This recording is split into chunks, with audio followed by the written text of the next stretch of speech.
አንዳንድ ስፍራዎች በሰዎች እጅ ይገነባሉ፣ ሌሎች ደግሞ በታሪክ ይቀረጻሉ። ነገር ግን ጥቂት የሆኑ ስፍራዎች ብቻ በምድር በራሷ ይሳላሉ። ባሊ ከእነዚህ ልዩ ስፍራዎች አንዷ ናት።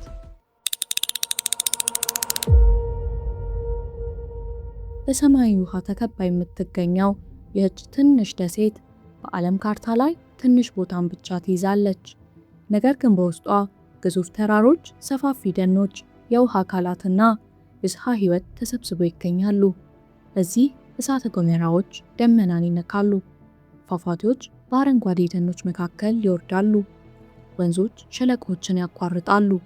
ከባህር በታች ያሉ ኮራል ሪፎች ደግሞ በሺዎች የሚቆጠሩ ፍጥረታትን ያኖራሉ። የሰው ልጅ እግር እዚህ ከመርገጡ በፊት፣ ከመንግስታት መነሳት በፊት ባሊ የራሷን ታሪክ መጻፍ ጀምራ ነበር። ሳይንቲስቶቹ እንደሚሉት ከሚሊዮኖች ዓመታት በፊት በምድር ውስጥ የተሰወሩ ግዙፍ ኃይሎች ተጋጩ።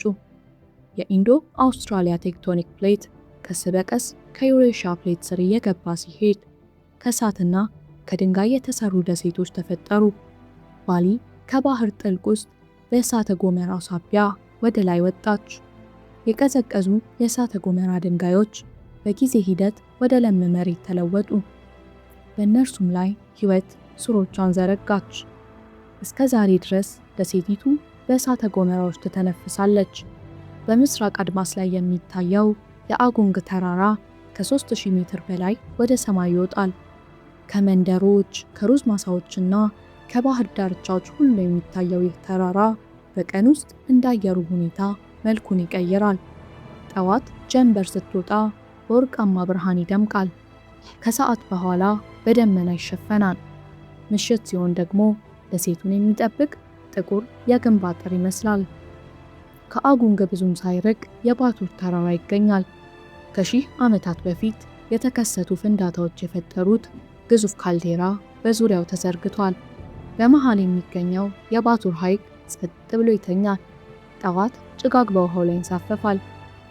ጀልባዎች በውሃው ላይ ይንቀሳቀሳሉ። በየዕለቱ በመቶዎች የሚቆጠሩ ተጓዦች ወደ ተራራው ጫፍ ይወጣሉ።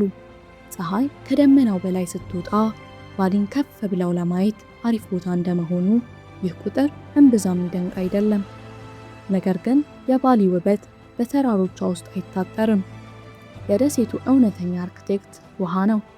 ከተራሮች የሚወርዱ ወንዞች በደኖች ውስጥ መንገዳቸውን እያቆራረጡ ወደ ሸለቆች ይወርዳሉ፣ ገደሎችን ይቀርጻሉ፣ በመጨረሻም ሕይወትን የሚያበቃ ለም ሜዳን ይፈጥራሉ። በእነዚህ ደኖች መካከል የሚገኙ ፏፏቴዎች የሞኔት ስዕሎችን ይመስላሉ። ሴኩምፑል ከከፍተኛ ገደሎች በብዙ ጅረቶች ይወርዳል። ጊትጊት በአረንጓዴ ቅጠሎች መካከል በሰላም ይፈሳል። ተገኑንጋን ደግሞ በብርሃን ሲመታ የቀስተ ደመናን መልክ ይፈጥራል። ሌሎች ፏፏቴዎች በሩቅ ሸለቆች ተሰውረው ተጓዦች እንዲፈልጓቸው ይጠብቃሉ። ከነዚህ ወንዞችና ፏፏቴዎች በላይ ግዙፍ የሆነ የደን ሽፋን ተዘርግቷል። የባሊ ሞቃታማ ደኖች ግዙፍ የባንያን ዛፎችን፣ ረዣዥም የባምቡ ጫካዎችን፣ የዱር አርኪዶችንና በሺዎች የሚቆጠሩ የተለያዩ እጽዋትን ያስተናግዳሉ። የፀሐይ ብርሃን በቅጠሎች መካከል እየፈነጠቀ ይገባል። የወፎች ዝማሬ ደግሞ የጫካውን ዝምታ ያስውባል። በዛፎቹ በላይ ማካክ ዝንጀሮች ይዘላሉ። በጫካዎቹ ውስጥ አጋዘኖች በጸጥታ ይጓዛሉ። ከላይ ደግሞ የባህር ንስሮችና በቀለም ያሸበረቁ ወፎች ይበራሉ። ነገር ግን የባሊ ታላቁ ሚስጥር ከባህሩ በታች ተደብቆ ይገኛል። ደሴቲቱ የኮራል ትራያንግል ተብሎ በሚጠራው በዓለም ላይ በሕይወት ብዝሃነት ከሚታወቁ የባህር አካባቢዎች አንዱ ነው። ከውሃው በታች በሺዎች የሚቆጠሩ የኮራል ሪፎች ተዘርግተዋል። የባህር ኤሊዎች በሰላም ይዋኛሉ። ግዙፍ ማንታሬዎች በጥልቅ ውሃ ውስጥ በጸጥታ ይንሳፈፋሉ። በቀለም ያሸበረቁ ዓሦች ደግሞ በኮራሎቹ መካከል እንደ ሕያው ስዕል ይንቀሳቀሳሉ። የባሊ ሕይወት በየወቅቱ ይለዋወጣል። ከኖቬምበር እስከ ማርች ድረስ ዝናብ ደሴቱን ይሸፍናል። ሸለቆችን ወደ ብሩህ አረንጓዴነት ይለውጣቸዋል። ከኤፕሪል እስከ ኦክቶበር ድረስ ደግሞ ሰማዩ ይጠራል። የባህር ንፋስ በደሴቱ ላይ ይነፍሳል። ተራሮችን፣ ደኖችንና የባህር ዳርቻዎችን ለመጎብኘት ተስማሚ ጊዜም ይሆናል። ሆኖም የባሊ ሌላኛው ውበት በሩዝ እርከኖቿ ውስጥ ይታያል። በማዕከላዊ ከፍተኛ አካባቢ ያሉ ኮረብታዎች በሺዎች የሚቆጠሩ አረንጓዴ እርከኖች ሆነው ተቀርጸዋል። ተጋላላንግ በተጠማዘዙ መስመሮቹ ያስደንቃል። ጃቲሉዊህ ደግሞ እስከ አድማስ ድረስ የሚዘረጋ አረንጓዴ ምንጣፍ ይመስላል። እነዚህ ማሳዎች ለግብርና ቦታዎች ብቻ አይደሉም፣ ለትውልዶች ጥበብም ናቸው። ከተራሮችና ከሐይቆች የሚወርደው ውሃ ሱባክ በተባለ የመስኖ ስርዓት በመላው ደሴት ይሰራጫል። ይህ ስርዓት በመቶዎች ዓመታት የተገነባ ነው። ፀሐይ ቀስ በቀስ ወደ ምዕራብ ስትጠልቅ ባሊ እንደገና ትለወጣለች። የጠዋቱ ጭጋግ ይበተናል። ወርቃማ ብርሃን በሩዝ ማሳዎችና ወንዞች ላይ ያንጸባርቃል። ምሽት ሲሆን ሰማዩ በብርቱካናማ፣ በቀይና በሐምራዊ ቀለማት ይሞላል። ሌሊት ደግሞ ከእሳተ ገሞራዎች በላይ ከዋክብት ይበራሉ። ብዙ የዓለም ከተሞች በንግድ ወይም በኢንዱስትሪ እያደጉ ሲሄዱ፣ የባሊ ልብ ግን ሁልጊዜ በመንደሮቿ ውስጥ የታተመ ነው። በደሴቲቱ ላይ የተበተኑ በመቶዎች የሚቆጠሩ መንደሮች እያንዳንዳቸው የራሳቸውን ባህል፣ የአኗኗር ዘይቤ፣ የሥነ ሕንፃ ቅርጽና ጥበብ ይዘው ቆመዋል። ከዘመናዊ ዓለም ጋር ቢገናኙም የመንደሮቹ ሕይወት አሁንም በተራሮችና በንፋሱ ዜማ ይንቀሳቀሳል። እዚህ ያሉት ቤቶች ከተፈጥሮ ጋር የተዋሃዱ ይመስላሉ። ከምድር በላይ በግርማ የሚቆሙ ሕንፃዎች አይደሉም። ይልቁንም በክፍት አደባባዮች፣ በአበባ የተሞሉ የአትክልት ስፍራዎች፣ በድንጋይ ቅርጾችና በባምቡ አጥሮች የተከበቡ የቤተሰብ ግቢዎች ናቸው።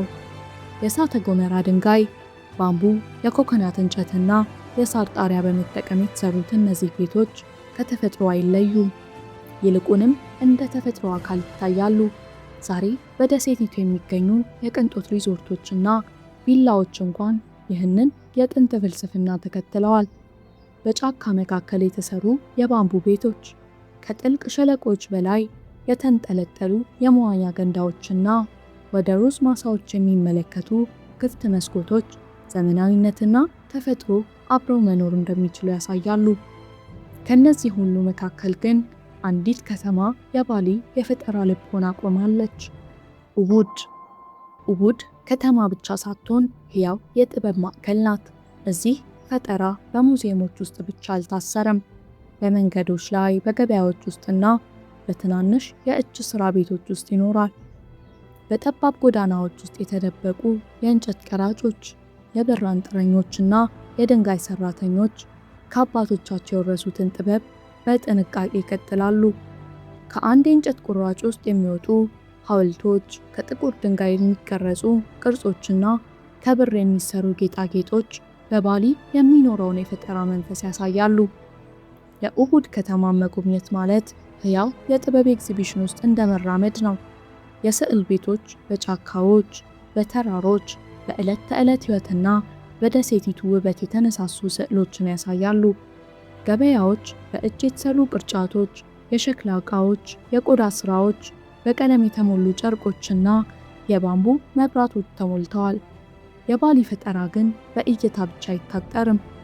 ምሽት ላይ የመንደሮቹ አደባባዮች በሙዚቃና በዳንስ ይሞላሉ። ተወዛዋዦች በተዋቡ ልብሶችና በወርቃማ አክሊሎች ተሸልመው ወደ መድረክ ይወጣሉ። የእጆቻቸው እንቅስቃሴ፣ የዓይኖቻቸው እይታና የእግሮቻቸው ምት ሁሉ የራሱ ትርጉም አለው። የሌጎግ ዳንስ ታሪኮችን በምልክት ይናገራል። የባሮንግ ትዕይንት የተፈጥሮን ኃይል ያሳያል። የኬቻክ ትርኢት ደግሞ በሰው ድምፅ ብቻ የሚፈጠር ምት ነው። ከበሮዎች፣ የባምቡ ዋሽንቶችና የብረት መሳሪያዎች በአንድነት ተቀላቅለው የሚፈጥሩት ዜማ እንደ ጫካው ንፋስ ወይም እንደ ባህሩ ሞገድ ይሰማል። የባሊ የእጅ ሥራ የደሴቲቱን ኢኮኖሚ ለዘመናት ሲያንቀሳቅስ ኖሯል። በሴሉክ የሚኖሩ የብር አንጥረኞች በዓለም የሚፈለጉ ጌጣጌጦችን ይሰራሉ።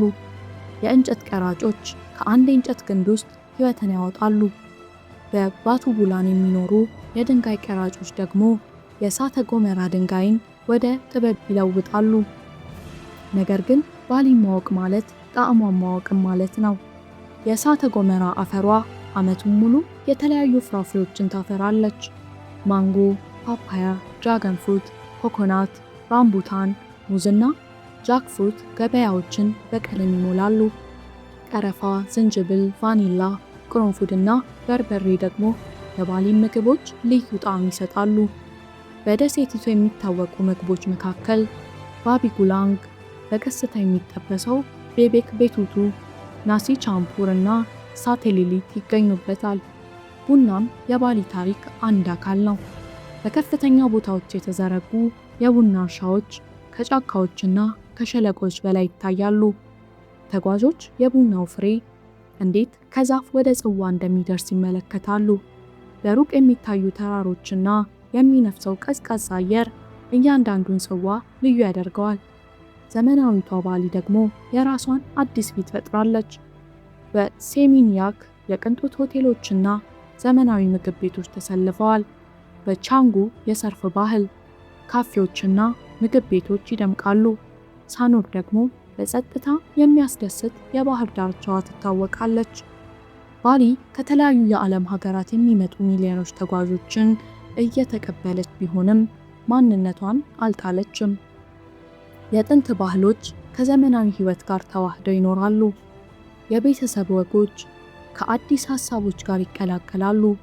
በአንድ ወገን የተራራዎች ጸጥታ ሲኖር፣ በሌላ ወገን የዘመናዊ ዓለም እንቅስቃሴ ይታያል። ምሽት ላይ በመንደሮቹ ላይ መብራቶች ይበራሉ። ከሩቅ የባህሩ ድምጾች ይሰማሉ። አንድ አርቲስት የመጨረሻውን ቀለም በስዕሉ ላይ ይጨምራል። አንድ የብር አንጥረኛ ስራውን በጥንቃቄ ያጸዳል። አንድ ገበሬ ደግሞ ለነገው ፀሐይ መውጫ ይዘጋጃል። ነገር ግን ከነዚህ መንደሮች ባሻገር ሌላ ዓለም ይጠብቃል። ከፍ ያሉ ገደሎች ወደ ሰማያዊ ውቅያኖስ የሚወርዱበት፣ የኮራል ሪፎች በሕይወት የሚያብቡበት፣ ደሴቶች በሰማያዊ ውሃ የተከበበ ሌላ ዓለም። የእኛም ጉዞ አሁን ወደ ውቅያኖሱ ይቀጥላል። በክፍል 2 እስክንገናኝ ደህና ቆዩን። ሐሳብ አስተያየታችሁን በኮሜንት መስጫው ስር አስቀምጡልን። ላይክ፣ ሼር እና ሰብስክራይብ በማድረግም ያበረታቱን። እስከ ቪዲዮ መጨረሻ ስለተከታተሉን እናመሰግናለን።